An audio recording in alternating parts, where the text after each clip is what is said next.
带大家来看政治消息，行政院是有抬调一寡地方政府的一般性补助款引起争议。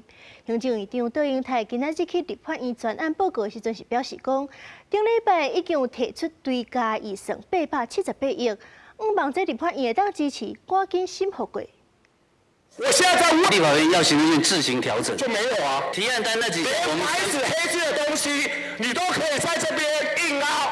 民众党团总召集人吴国昌质询行政院长杜英泰，两个人对行政院抬地方的补助款有争议，双方是一句来一句去。杜英泰表示，行政院顶礼拜已经提出追加预算，会当加做中央甲地方政府的解放，希望立法院支持。恳请立法院能够支持这一项追加预算，如此而来，解了中央各部会在预算执行上的困难，也我们呢会如实的、全数的。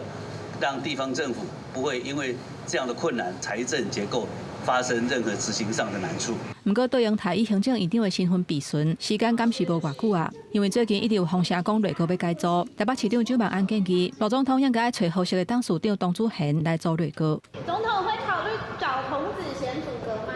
总统最快825改组吗？相信在台北市，推荐阁揆人选不会是市政的优先。那无论总统或者市长，在自己的岗位上把事情做好，才是全民之福。如果有任何相关的人士确认的话，也会跟国人来进行说明。董子贤讲，这方面伊无熟手，内阁人事是总统职权，不应该黑白评论。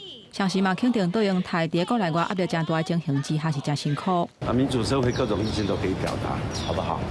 但同时间是不是应该由国人做决定？不管谁留任、谁去任、谁来补任，都要能够是一级的战力，都要能够回应民意、回应社会。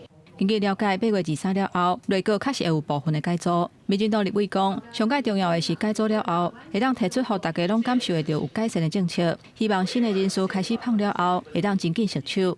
记者综合报道。